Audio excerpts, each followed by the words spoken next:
The dust never truly settled in the quarry. It was a constant, silent partner to the hum of failing life support and the drip of recycled water, a fine gray powder of asteroid rock and metallic residue that coated every surface with a film of forgetting. For 50 years, since the benevolence of the Ethel Collective had brought peace to the warring arms of the galaxy, this hollowed-out rock had been humanity's last, unrecorded secret. It was a ghost shipyard, a tomb for the warships that had failed to stop the Collective's inexorable advance. Now, home to the ghosts who had once crewed them. Anya Sharma watched the dust motes dance in the single beam of light cutting through the cavernous command center, each one a dead star in a miniature cosmos. She had been the commander of this place for 10 years, a title that was more janitor than officer. Her job, as decreed by the new Terran mandate itself, a polite puppet of the Ethel, was to oversee the final decommissioning, to strip the last usable alloys, erase the last lines of Defiant code, and let the quarry drift into the Nebula's heart. Another forgotten footnote in a history the victors were graciously rewriting. The Ethel didn't destroy their enemies. They absorbed them. They brought technology, stability, and an end to conflict. And in return, they asked only for cultural and intellectual integration. They offered a place in their grand, silent chorus. And the price was merely your own voice. Humanity. Fractured and exhausted after the Centauri Wars, had accepted the terms with a weary relief. They called it peace. Anya called it suffocation. A low chime echoed through the command center, pulling her from her reverie. "Commander," a voice rasped over the comms, weathered and steady. "You have a visitor." The kid found something again. Anya sighed, running a hand through her short, graying hair. The kid was Kalen, a data scavenger barely out of his teens, born in the quarry and possessing a reckless curiosity that was dangerously out of place in this mausoleum. He was one of the few who hadn't been born into defeat, and his optimism was a constant, grating irritant. "Send him in." "Jax," she replied, turning toward the command center's entrance. Jax was her second, a mountain of a man with scar tissue mapping the left side of his face, a relic from a battle Anya would rather forget. He was her conscience and her shadow, the one person who knew the true cost of the peace they now endured. The heavy blast door hissed open, and Kalen practically vibrated into the room, his thin frame buzzing with an energy that seemed to stir the very dust in the air. He was clutching a data slate to his chest like a holy text, his eyes wide and bright. "Commander Sharma," he began, his voice cracking with excitement. "I know you said to stick to salvaging power converters from the old destroyers, but I took a drone into the Whisperwind sector of the Nebula. The navigational chart said it was empty, just gas and interference, but it wasn't. There was a wreck." Anya crossed her arms, her expression unreadable.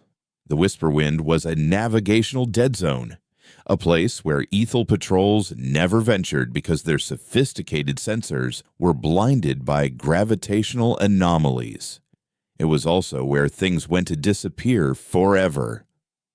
"What kind of wreck?" "Kalen," she asked, her tone flat, betraying none of the cold dread coiling in her gut. "Ethel," he breathed, laying the slate on the central holotable. "A scout ship, ancient design. Looks like it got caught in a gravity shear a century ago. The Collective must have written it off. But its core memory unit was almost perfectly preserved in a vacuum seal." He tapped the slate, and a complex schematic shimmered to life above the table, a cascade of interlocking geometric patterns, the signature of ethel data architecture. It was elegant, flawless, and utterly alien. "I've spent the last 3 days trying to crack it," Kalen continued, oblivious to Anya's deepening frown. "Their encryption it's not like ours. It's not a wall you break down. It's a language you have to learn. And I think I learned a word." He zoomed in on a single, pulsating glyph within the complex web. "This is a root command for their network. The Noose. The great, unbreakable, all-knowing network that connects every ship, every city, every thought they allow to be shared. They say it's infallible because it's symbiotic. It thinks, it adapts, it heals itself." "Get to the point." Jax's voice rumbled as he stepped into the room, his heavy presence sucking the air out of Kalen's excited bubble. Kalen swallowed hard. "The point," he said, his voice dropping to a conspiratorial whisper, "is that it's a lie." Anya's eyes narrowed. "What's a lie?" Kalen took a deep breath. "The Noose isn't a single with perfect intelligence. It's a hive. Countless individual nodes connected by a master signal. It's designed to look seamless, but it's not. There are gaps, echoes. Every time a node processes a command, it leaves a temporal ghost, a tiny data fragment that's supposed to be scrubbed instantly. But in a high-gravity environment like the Whisper Wind, the scrubbing protocol lags. The ghosts linger for a few milliseconds before they're erased."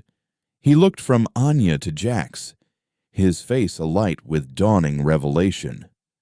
"It has a flaw, a tiny, microscopic, almost non-existent window of vulnerability.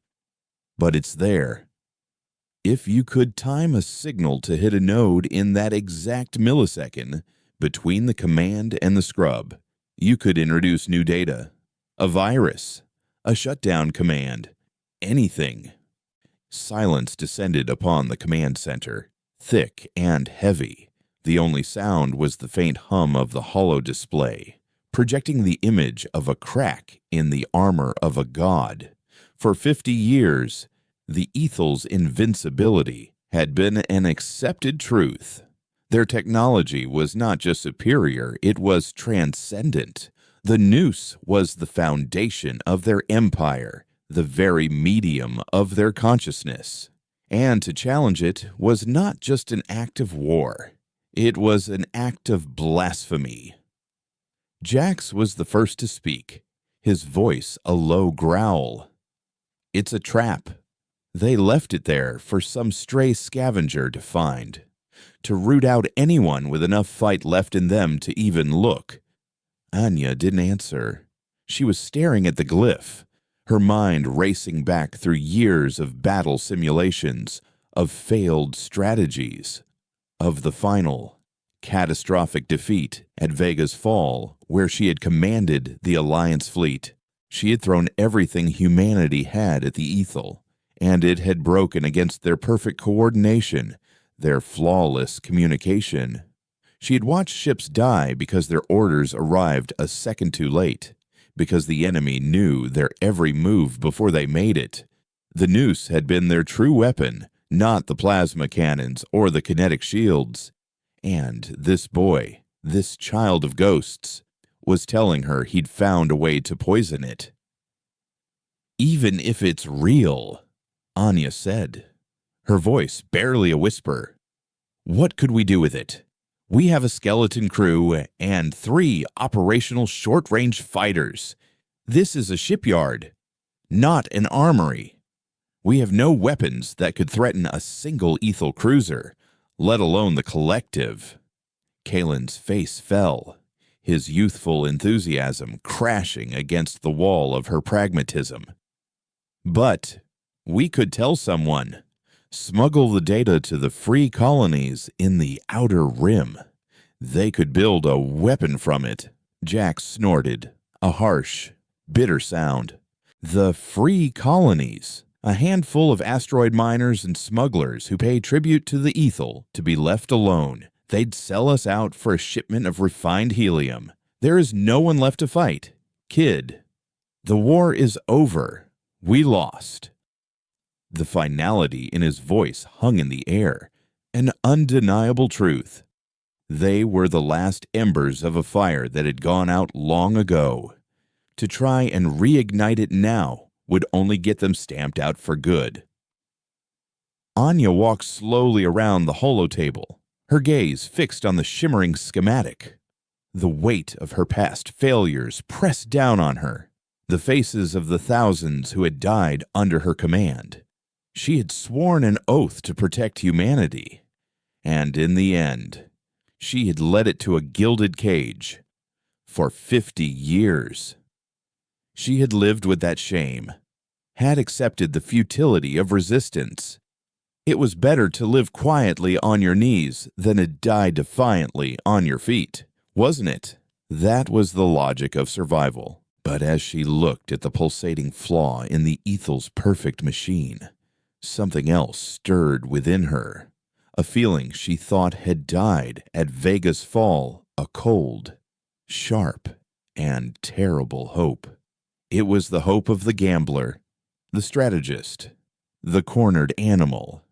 They didn't have a fleet. They didn't have an army. But the Ethel didn't rule through force alone. They ruled through the perception of their own perfection. What would happen to an empire of gods if you could prove they were mortal? What would happen to a silent chorus if you could introduce a single, discordant note? It wouldn't be a war of ships and guns. It would be a war of ideas, a war of doubt. A single, perfectly timed virus wouldn't destroy a fleet, but it could make a single ship go blind. It could make a planetary network crash for a few crucial minutes. It could create chaos, and chaos was a weapon the Ethel, with their rigid order and flawless logic, would not understand. She looked at Kalen, his face a mixture of hope and fear, and then at Jack's, his expression a grim mask of resignation. They were waiting for her command, for her to make the sensible choice, the choice to bury this discovery and survive. Lena, Anya said into her wristcom, her voice clear and firm, addressing their chief engineer, a woman who could keep a dying reactor alive with little more than wire and spite. I need you in the command center. Bring your best interface tools. Lena's voice, tinny and perpetually annoyed, crackled back. Unless it's about the Sector 4 atmospheric processor finally giving up the ghost. I'm busy. It's about giving the ghost a new job, Anya replied. She turned back to the holotable. Kalen, I want you to work with Lena. I don't want a weapon. Not yet. I want a message. A single, untraceable packet of data.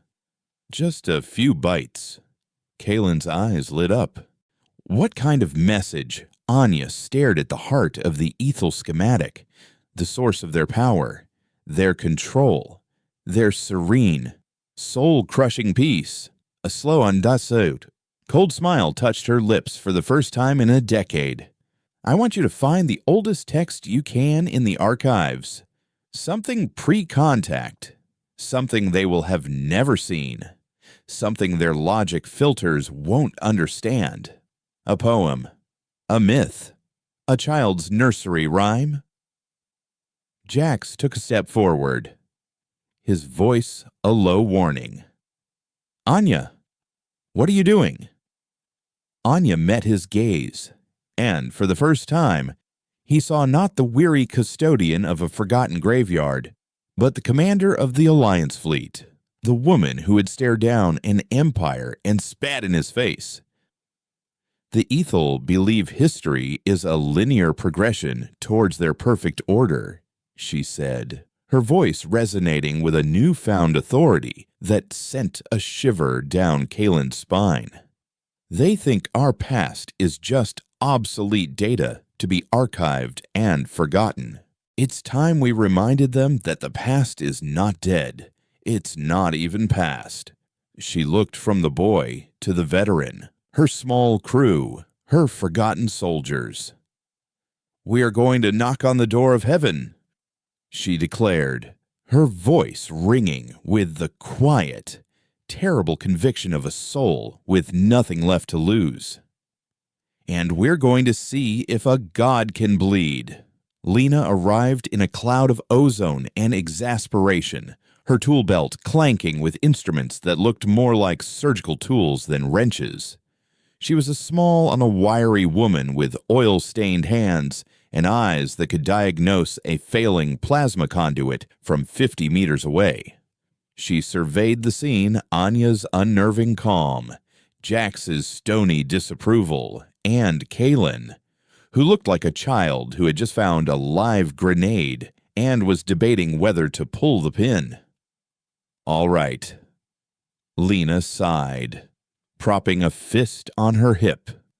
"The last time you had that look on your face, Sharma, we ended up using a destroyer's main cannon as a makeshift thruster.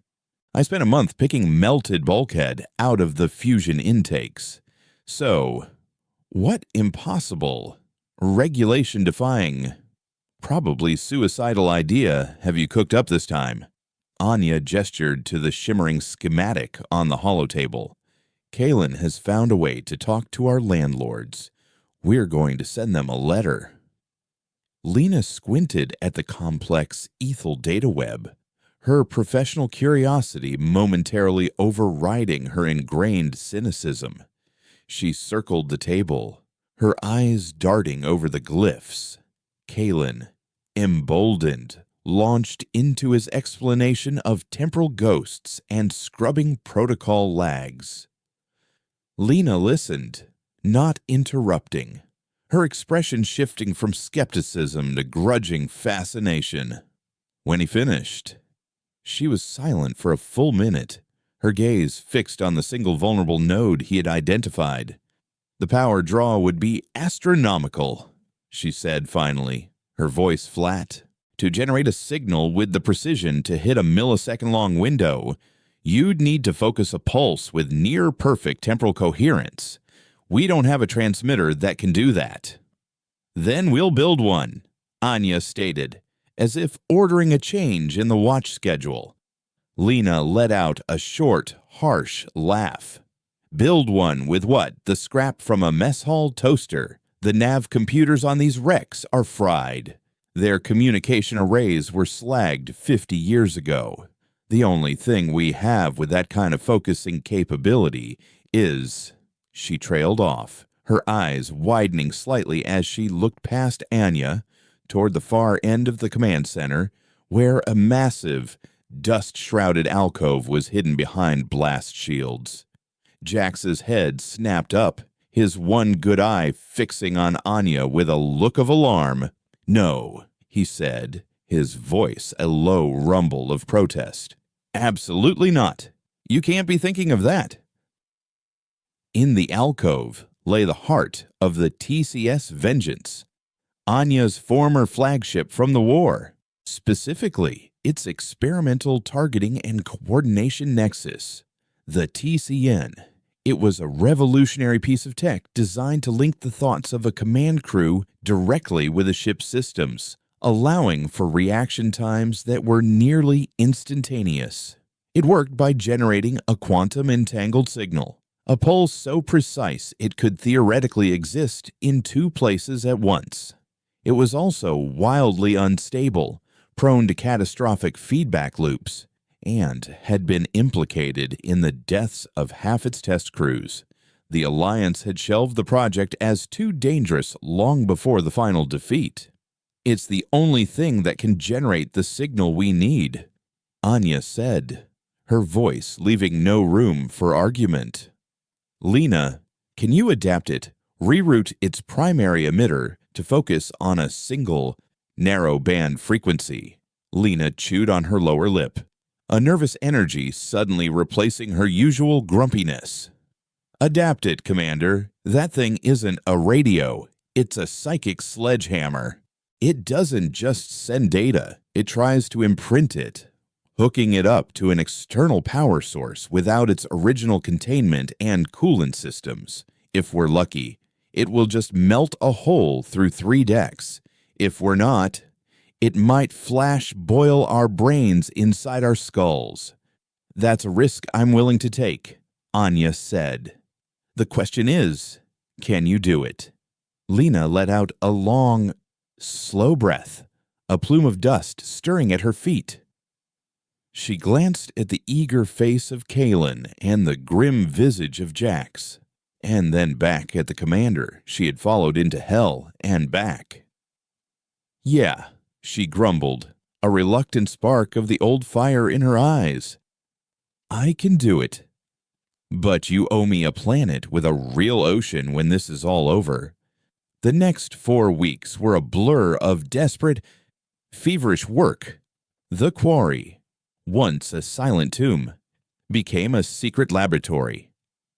Under Anya's direction, the small team became a cohesive unit, fueled by stolen energy cells and the potent drug of a shared, impossible purpose. Jax, putting his misgivings aside, organized scavenging teams to strip specific components from the hulks of derelict cruisers, hafnium capacitors from a fire control system, crystalline focusing lenses from a long-range sensor array, shielded conduits from a medical bay's imaging suite. He was their silent guardian, ensuring their clandestine project remained invisible to the ethel drones that performed cursory decommissioning scans every few weeks, masking their power signatures behind the background radiation of the Nebula. Meanwhile, Kalen and Lena formed an unlikely partnership in the shadow of the TCN. The boy, with his intuitive grasp of the ethel's data language, would map the pathways, calculating the exact femtosecond they needed to strike. He sat for hours on end, surrounded by flickering screens, his mind lost in the alien architecture of the noose, hunting for the perfect target, a low priority, high-traffic communications node that serviced a cultural archive on an ethel core world, a place of no strategic value, where a momentary glitch would be noted as an anomaly, not an attack. Lena, in turn, worked her mechanical magic, wrestling the monstrous TCN into submission. She and her small team of technicians jury-rigged a coolant system using repurposed cryopumps from a ship's morgue, built a containment field from salvaged shield emitters, and painstakingly rewired the Nexus, turning the psychic sledgehammer into a surgical scalpel. The air in the alcove grew thick with the smell of ozone and hot metal, and the TCN began to pulse with a faint, sickly green light, an ancient beast slowly waking from a long slumber. Anya oversaw it all, the cold, calculating strategist once more. During the day, she managed the quarry's slow, official death, filing falsified reports to the Terran Mandate on the progress of their scrap reclamation. At night, she stood with her team, pushing them, questioning them, ensuring every calculation was checked, every weld secure. She felt alive in a way she hadn't since the war, a dormant part of her soul rekindled by the sheer, beautiful insanity of their plan. One night, she found Kalen in the archives, a dusty, forgotten section of the quarry's databanks. He was scrolling through millennia of human history, his brow furrowed in concentration. "What have you found?" she asked, her voice soft. "I've been thinking about the message," he said, not looking up from his screen. "I was considering a logical paradox, something to trip up their AI. The liar's paradox, maybe, or a coded message containing its own decryption key, forcing it into an infinite processing loop. Anya shook her head. No, you're thinking like a machine. Kaylin, the Ethel are masters of logic. A paradox to them is just an equation with an interesting variable. We can't beat them at their own game. Then what? He asked, frustrated. They don't have art in the way we do. Everything they create is functional, perfect, and sterile. We need to send them something that makes no logical sense, something that is potent precisely because it is useless, something that speaks of emotions they have cataloged but never understood: pride, folly, decay, defiance. She paused, her eyes distant. Find me a poem about a broken statue in the desert. It took Kaylin another day, but he found it. A fragment from a poet named Shelley, dead for centuries before humanity had even reached its own moon. He brought the text to the command center, where Anya, Jax, and Lena were gathered around the now active TCN, which hummed with a low, menacing power. Kaylin projected the words into the air. My name is Ozymandias, King of Kings. Look on my works, ye mighty, and despair. The line hung in the dusty air, pregnant with forgotten meaning. That's it, Lena asked, unimpressed. That's our ghost in the machine, a boast from a dead king. It's more than a boast, Anya said, her gaze fixed on the words. It's an epitaph for an empire. It's a statement that power is transient, that even the mightiest fall and turn to dust. It's a truth spoken by a ghost. It's perfect. Their target was set. The message was chosen. The device in which Lena had grimly christened the Echo Lance was ready. They ran a final simulation, feeding the data from the wrecked Ethel scout ship into the Lance's targeting computer. For a terrifying moment, the TCN whined, the lights in the command center flickering wildly as the power drain threatened to trip every breaker in the quarry. Green light pulsed, and a wave of psychic pressure washed over them, making their teeth ache and the hair on their arms stand on end. Then, it stabilized. A single green light blinked on a monitor. Signal lock, Kaylin whispered, wiping a bead of sweat from his forehead. Simulated injection successful. We hit the window. Just as a wave of relief washed over them, a klaxon blared through the command center.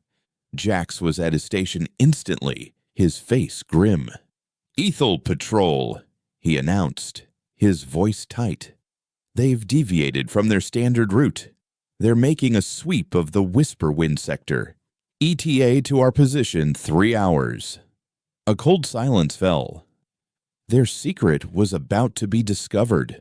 The patrol's deep-range sensors would undoubtedly pick up the TCN's unique energy signature, an anomaly they would be duty-bound to investigate. They must have detected one of our power spikes during the test. Lena breathed, her face pale. We're out of time. For a moment, panic threatened to splinter the group. Jax's hand went to the sidearm he still wore out of habit. Kaylin looked to Anya, his youthful confidence gone, replaced by stark fear. This was it, the end of their desperate gamble. Anya, however, remained perfectly still. She looked at the patrol's projected course, then at the humming Echo Lance. The Ethel were coming, but the path to their target node was clear. They could still send the message before they were discovered. It was a choice: die in silence, or die with a scream of defiance that might echo through the galaxy. There was no choice at all, really. Power up the Echo Lance to full capacity, Anya commanded, her voice cutting through the tension like a blade. Kaylin, lock in the target. Jax, prepare to repel boarders, just in case they're feeling polite. Lena, give me everything you've got. She walked to the activation console for the Echo Lance, its surface cold and metallic beneath her fingers. She could feel the vibrations of the ancient, terrible machine through the floor plates. Outside, an empire was bearing down on them. Inside, a poem was waiting to be unleashed. She took a deep breath, the dusty air of the tomb filling her lungs one last time. Her hand hovered over the activation panel. The entire history of human defiance, of art and myth and foolish, glorious pride, was coiled into a single point of light, waiting for her command to fly. The 3 hours a Ethel patrol moved at a stately, unhurried pace, secure in the knowledge that no threat could possibly exist in the forgotten corners of the Nebula. For the crew in the quarry, those 3 hours stretched into an eternity, each second a lifetime of frantic, desperate preparation. Jax, ever the pragmatist, did not waste time erecting barricades or planning a heroic last stand. Instead, he worked with a cold, brutal efficiency, turning the quarry itself into a weapon. He had Kalen slice into the decommission protocols of the shipyard's massive magnetic cranes, the colossal arms that once moved sections of warship hulls. Now, programmed with new, malicious subroutines, they were poised to swing tons of scrap metal and derelict machinery into the patrol's path, creating a chaotic debris field that might, with luck, confuse their sensors or damage their shields.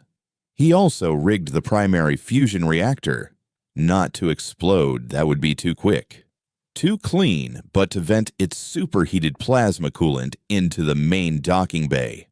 Any boarding party attempting a breach would be met with a miniature sun. It was a scorched earth defense, the final act of a ghost refusing to be exorcised quietly.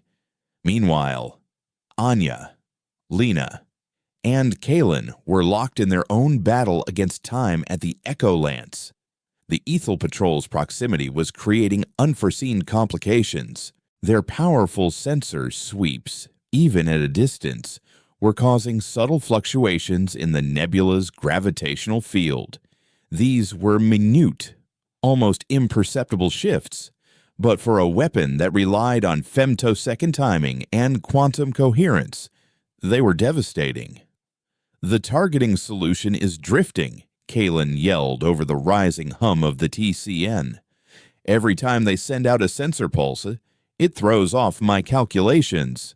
The window is shifting. I can't give the Lance any more power to compensate." Lena retorted, her knuckles white as she gripped a coolant valve. "The containment field is already glowing cherry red. We're pushing it so hard. The primary emitters are starting to warp. We have one shot at this. If we miss, the feedback will cascade through the entire power grid. It'll be like setting off a firecracker in an ammunition depot." Anya stood between them, a point of calm in the swirling storm of panic. Her eyes were closed, not in prayer, but in intense concentration. The TCN was more than a machine. It was a neural interface. In its heyday, it was meant to be worn, to be synced with the mind of a commander. That interface was long gone, but the core principle remained.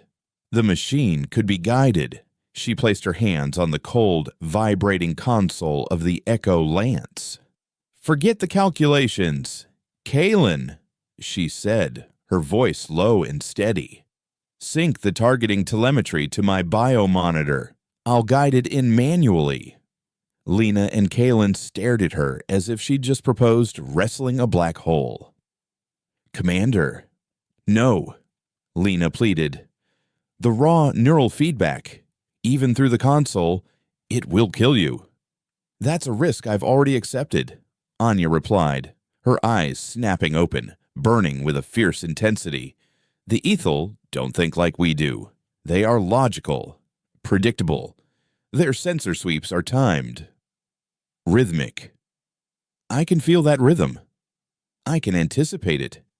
Kalen, give me control. Reluctantly, Kalen rerouted the targeting controls.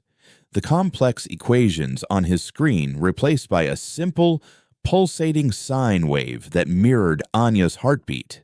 The hum of the TCN changed, deepening, resonating not just through the floor, but through her bones. A dull ache started behind her eyes, a pressure that felt like the weight of the entire nebula pressing in on her skull.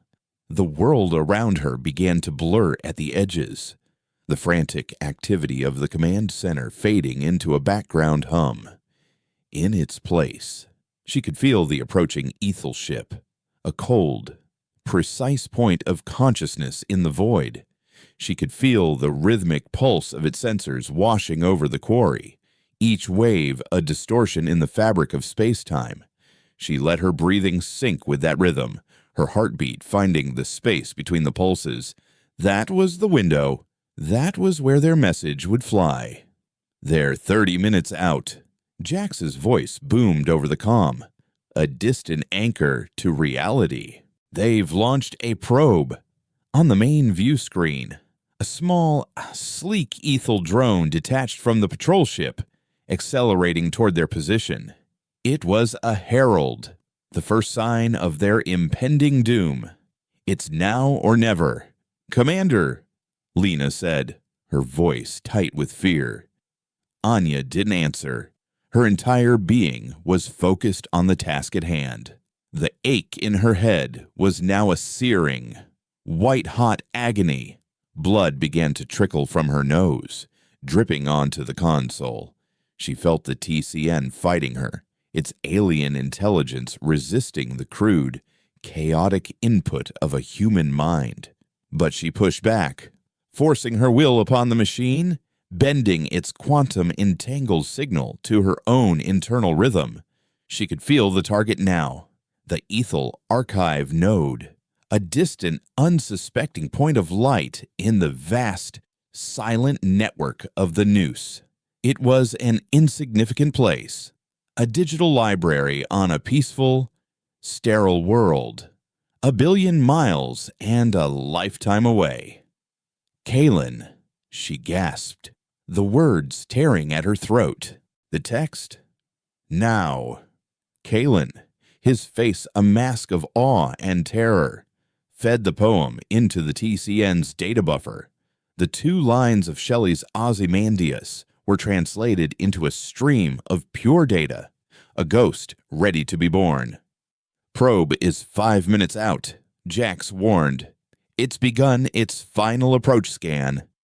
Anya, the emitter's casing is about to breach. Lena screamed, backing away from the violently shaking Echo Lance. Anya ignored them both. She waited.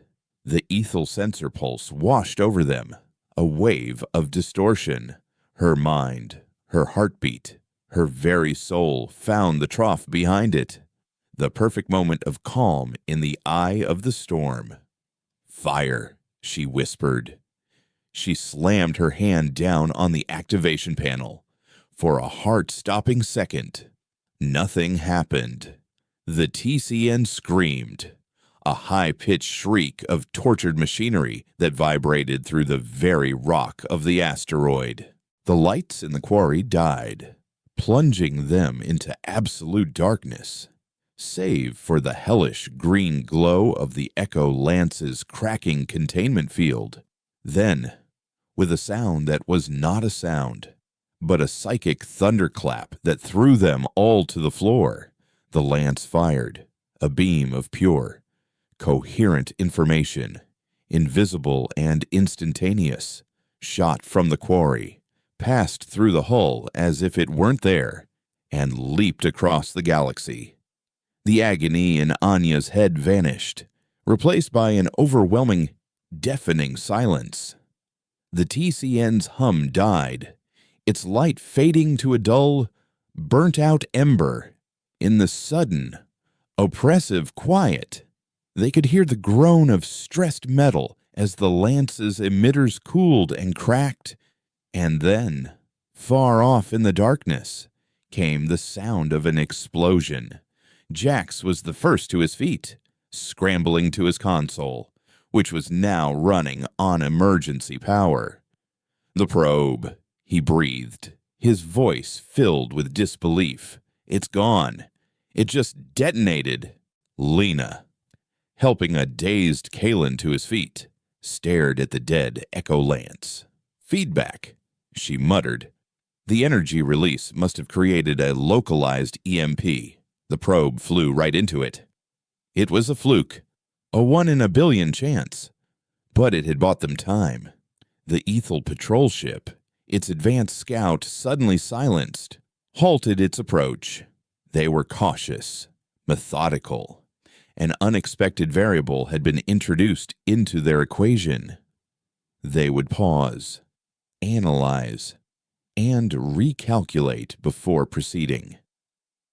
Anya pushed herself up, her body trembling with exhaustion, the metallic taste of blood in her mouth.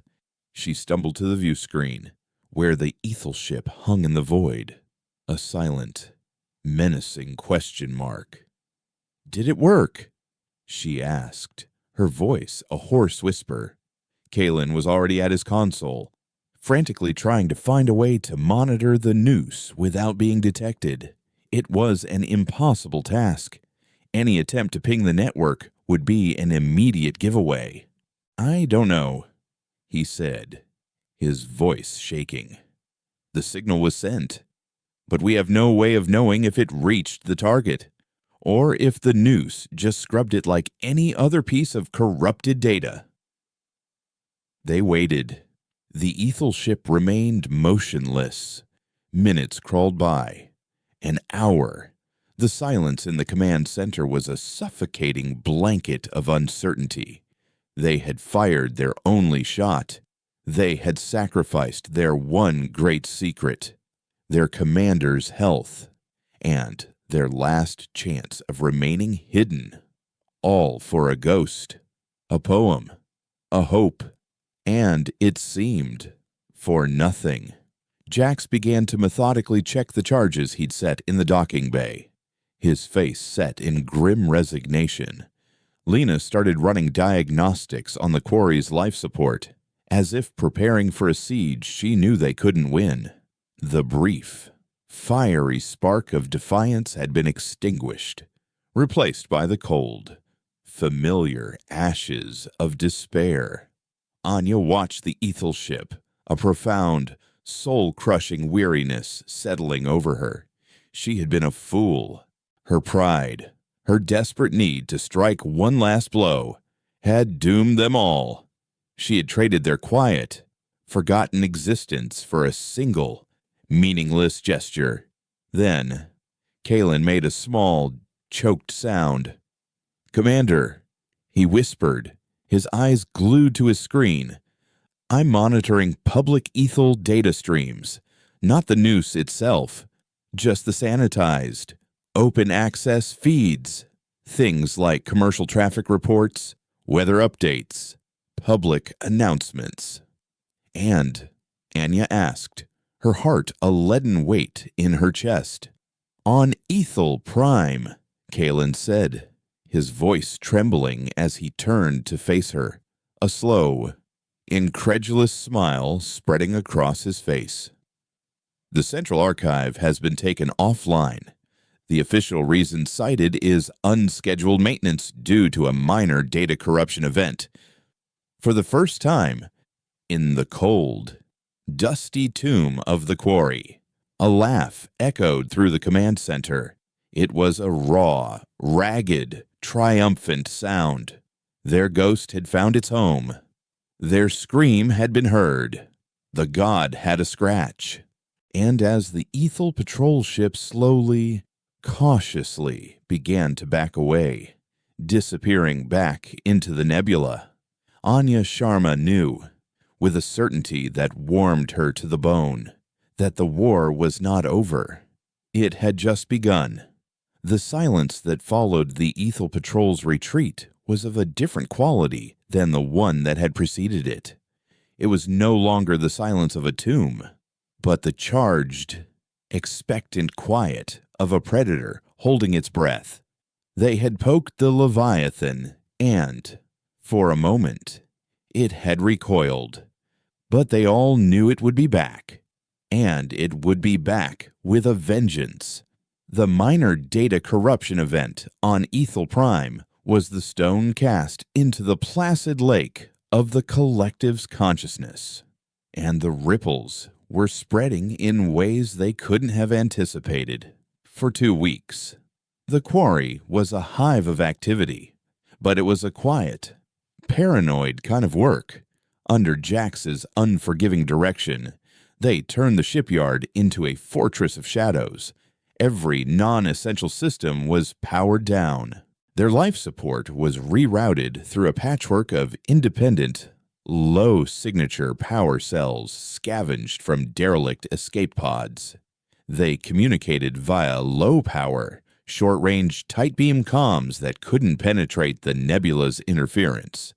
They became ghosts in their own home, erasing their presence, trying to become a null space on the Ethel's meticulously detailed maps. Kaelin, meanwhile, had become their eyes and ears, a digital phantom haunting the edges of the Ethel's public networks. He was no longer the bright-eyed, reckless boy who had stumbled upon a secret. The encounter with the TCN, the psychic backlash from the Echo Lance, had left a mark on him. He was quieter, more focused, his eyes holding a new, unsettling depth. He had touched the mind of the Ethel, however briefly, and it had changed him. He found that the data language he had once struggled to learn now came to him with an unnerving fluency.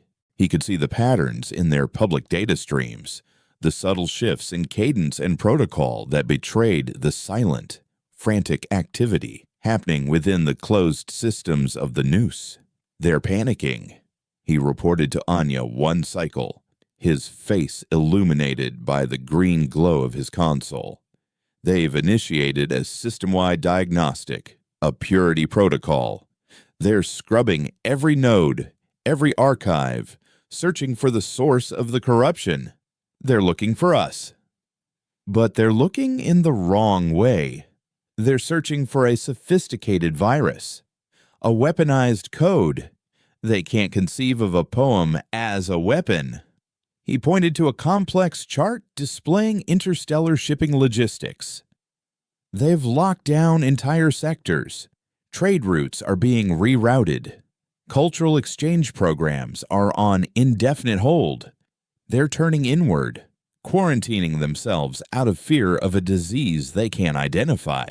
The irony was not lost on Anya. In their attempt to send a message of defiance, they had inadvertently triggered the Ethel's autoimmune system, the collective's greatest strength. Its perfect, interconnected unity had become its greatest vulnerability. A single foreign thought had entered the bloodstream, and the entire body was convulsing in response. The Ethel were strangling their own empire in an attempt to find the intruder.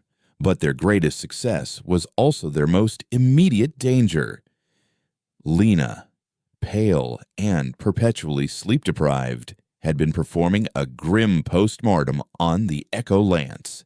The TCN was a burnt-out husk, its crystalline emitters fractured beyond repair. "It's dead," she announced, wiping grease from her brow with the back of her hand. "Whatever we did, we can't do it again. We had one shot, and we took it. Now we're a fortress with no cannon. We don't need another cannon." Anya said, her gaze fixed on the tactical map Kaelin had projected, showing the spreading paralysis within the Ethel's domain. "We have the perfect weapon, their own fear. But that fear will eventually curdle into rage. When this purity protocol fails to find us, they'll stop searching for a ghost in the machine and start searching for a needle in a haystack. They will send a fleet, and they will sterilize this entire nebula, rock by rock, if they have to. Jax, who had been listening from the shadows, stepped forward. She's right. We can't stay here. The quarry has become a cage. So we run, Kalen asked, a note of defiance in his voice. We hit them and then we run. We don't run, Anya corrected him, her voice a low, dangerous purr. We relocate. We expand. She turned to the map. For 50 years, she had thought only of defense, of survival, but the success of the Ozymandias Gambit had unlocked something within her, the dormant strategist reawakening with a bold, terrifying clarity.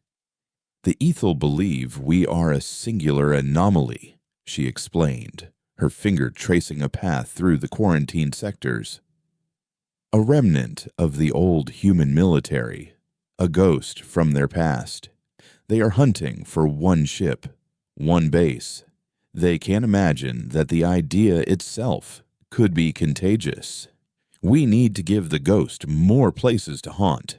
She looked at her small team, the engineer, the soldier, the prodigy. We're going to build a fleet. It was a statement of such audacious insanity that for a moment, no one spoke. A fleet. Jax finally managed, his voice incredulous. With what we have, 3 short-range fighters that are barely space-worthy and a crew of less than 200, most of whom are engineers and decommissioners, not soldiers. The war left wreckage everywhere. Jax, Anya countered. Not just ships, but people. The Ethel didn't kill everyone who fought against them. They educated them. They integrated them. They broke them and then offered them a place in their benevolent empire. But you can't erase a soul. Out there, scattered across the free colonies and the corporate mining worlds, are thousands of veterans, former pilots, tacticians, and Marines, people like us, who took the peace because they had no other choice, but who have never forgotten what it cost. She tapped a location on the map, a remote, independent mining outpost in an asteroid belt known as the Serpent's Coil. This is Briarstone. It's technically independent, but it pays a hefty tribute to the collective to be left alone. It's also home to the largest community of human war veterans outside the core worlds. They work the mines, fly the freight, and drink themselves into a quiet oblivion every night. They are a powder keg of forgotten rage, just waiting for a spark. The plan was as simple as it was suicidal. They would take their most space-worthy vessel, a heavily modified, long-range transport named the Nomad, and fly to Briarstone. There, Anya would attempt to do the impossible, convince a population of broken, disillusioned soldiers to take up arms against an invincible enemy, based on nothing more than the rumor of a single, unconfirmed data breach. She would be walking into a den of cynics and survivors, people who had more reason than anyone to believe that fighting the Ethel was a fool's errand. They'll sell you out to the Ethel for a lifetime supply of ration packs, Jax warned. It's too great a risk. It's the only move we have left, Anya insisted. Staying here is a slow death. Reaching out is a chance at a new life. Kalen, can you get us there without being seen? Kalen nodded, his eyes alight with the challenge. The Ethel trade routes are in chaos. Their patrols are focused inward. If we stick to the gravitational shadows of the Nebula and make a few calculated microjumps, we can slip through their quarantine net. It will be a rough ride, but it's possible. The decision was made. The quarry, their tomb, and their cradle would be abandoned. A small skeleton crew, led by Jax, would remain behind to initiate a series of false energy signals, leading the inevitable Ethel fleet on a ghost chase through the nebula, buying the Nomad as much time as possible. It was a suicide mission for those who stayed, a fact that hung unspoken in the air as they prepped the Nomad, stripping it down and retrofitting it with scavenged stealth plating and a jury-rigged sensor decoy system. Anya found Jax overseeing the loading of the last of their viable power cells. For a long moment, the two old soldiers stood in silence, the hum of the transport's engines a low thrum beneath their feet. "I should be the one staying," Jax said finally, his voice rough with an emotion he rarely showed. "You are the one who can lead them." "Anya." "I am just a broken soldier." Anya placed a hand on his massive shoulder.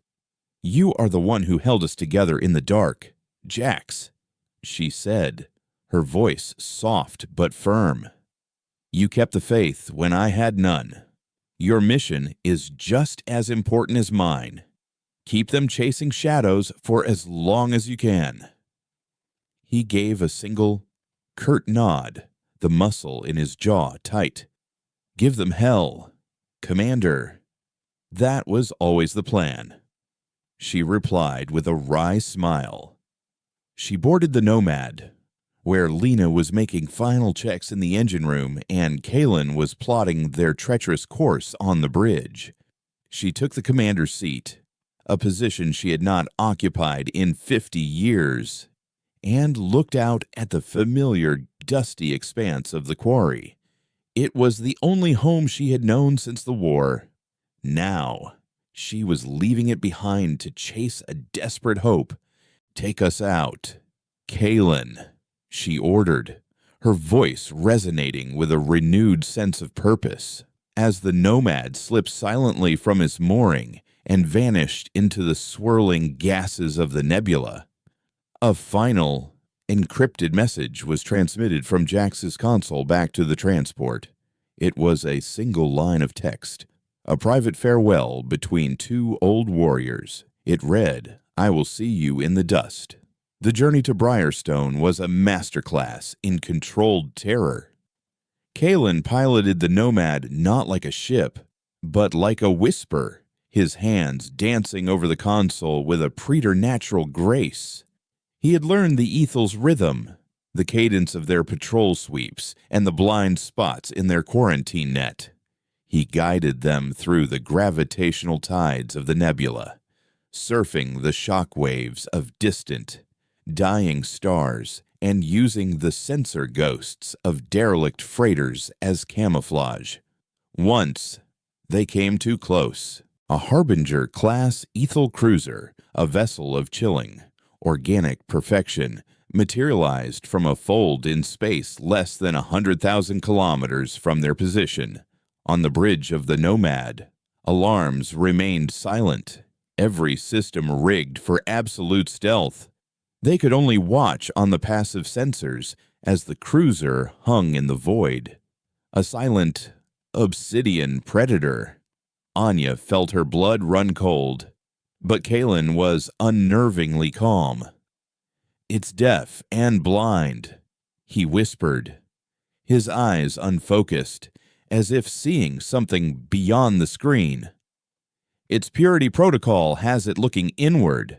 The crew is running diagnostics on their own systems, searching for a ghost. They're not looking out the window." He made a minute course correction, nudging the Nomad into the magnetic shadow of a rogue asteroid, and they watched as the cruiser, satisfied with its own internal perfection, slid back into the unreal space from which it had come. They were invisible because they were inconceivable. Briarstone was not a colony. It was a scar, a collection of pressurized habitats and mining platforms bolted onto a massive, iron-rich asteroid spinning slowly in the twilight of a dying red dwarf. The air in the central hub, a cavernous space called the gantry, tasted of recycled oxygen, hot metal, and stale synthale. It was a place of function over form, lit by the cold, flickering glow of corporate logos and the weary, jaundiced light of failing power conduits. The people matched the place. Their faces were etched with the memory of hard vacuums and harder losses, their eyes carrying a 100-yard stare that had crossed a dozen star systems. These were the forgotten soldiers of the Centauri Wars, the men and women who had fought, bled, and lost, now spending their days cracking rocks for a corporation that paid ethel tribute. They were ghosts, just like the crew of the Nomad, only their tomb was a working mine instead of a silent shipyard. Anya, Kaylin, and Lena, dressed in the rough, unassuming clothes of itinerant prospectors, found their way to the last stand, the gantry's only cantina. The name was a piece of gallows humor so old no one found it funny anymore. Their target was a man named Marcus Thorne. He had been a Commodore in the Alliance fleet, a brilliant tactician whose task force had held the line at Orion's Gate for 6 months against impossible odds. Now, he was the foreman of Briarstone's deep core mining operations. They found him at a corner table, nursing a glass of amber liquid, his face a roadmap of weary resignation.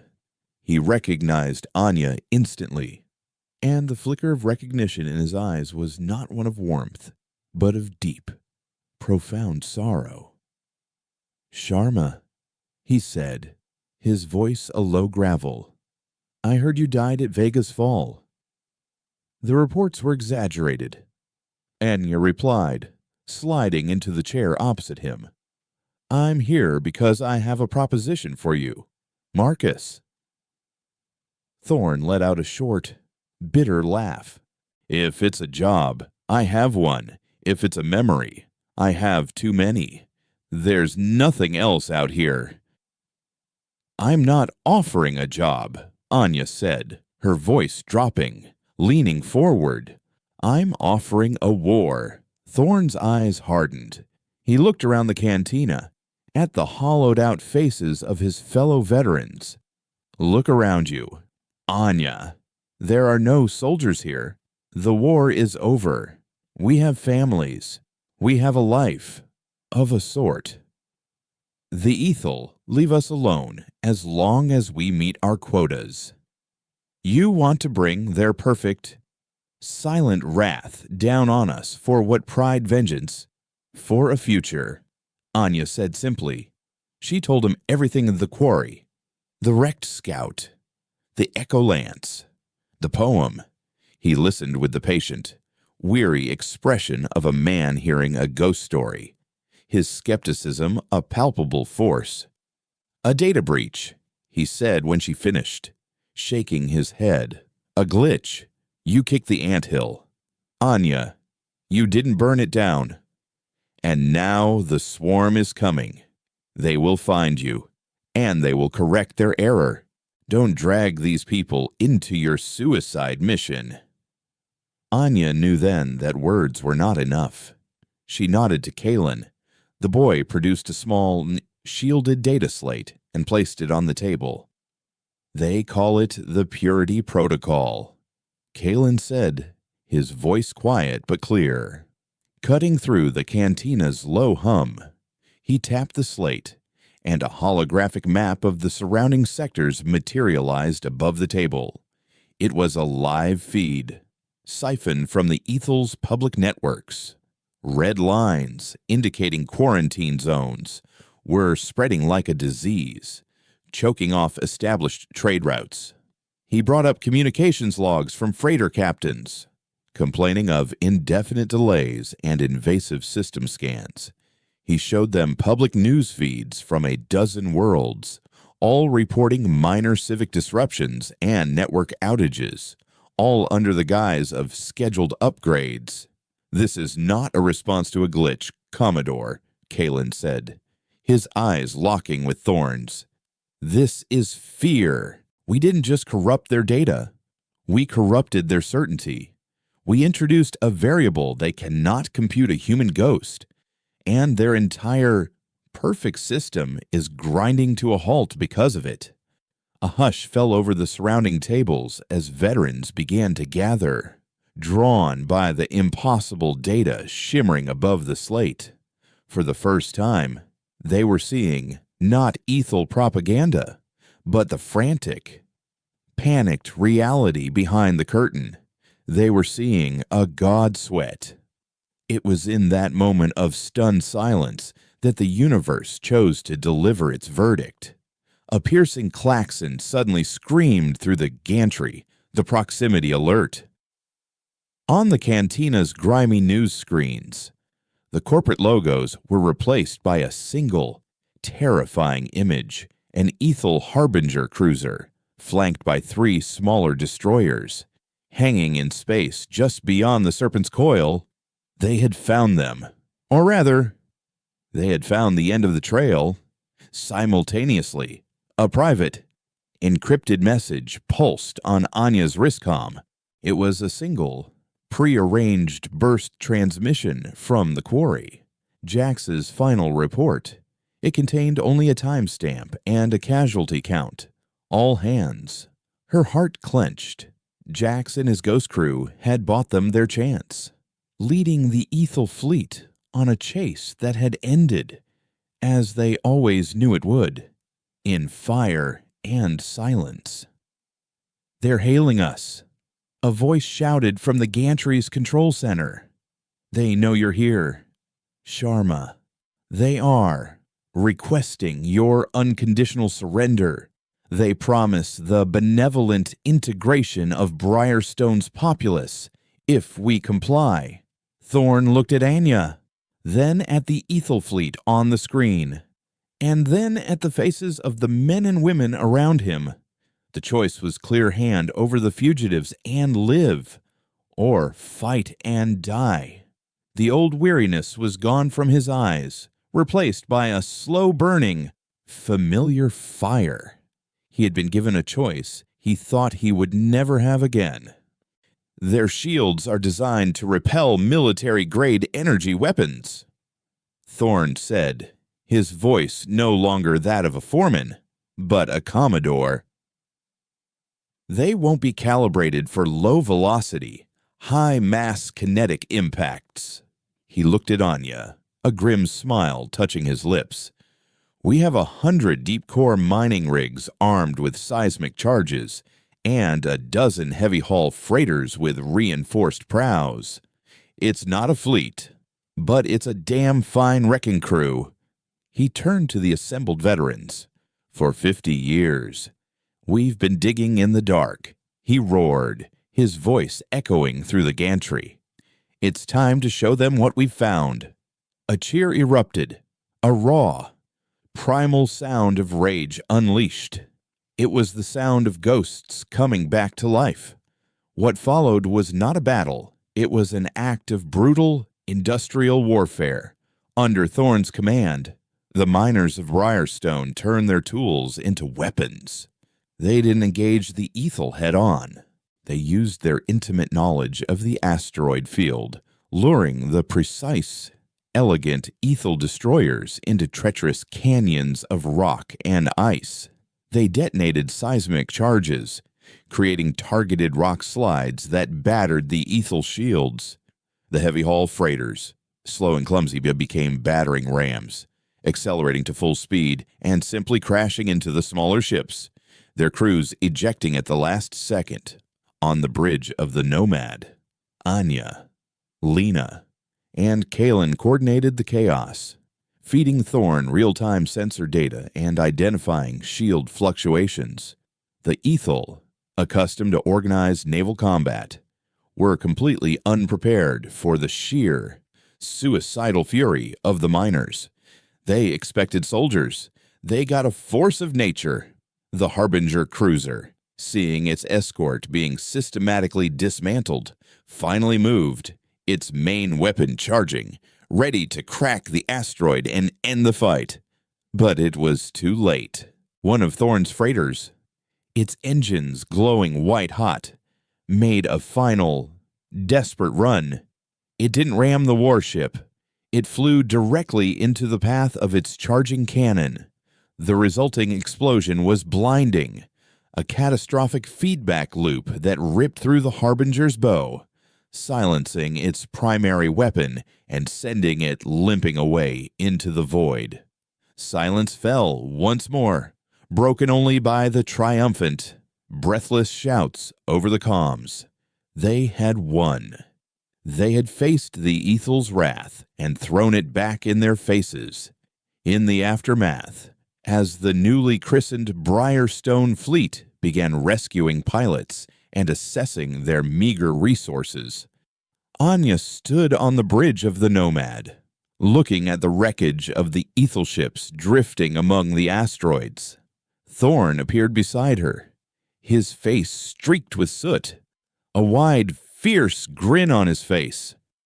"It's not the Alliance fleet," Erie said, gesturing to the motley collection of mining rigs and battered freighters that now constituted their navy. "No," Anya agreed, a faint, sad smile on her lips as she thought of Jax and the sacrifice that had made this moment possible.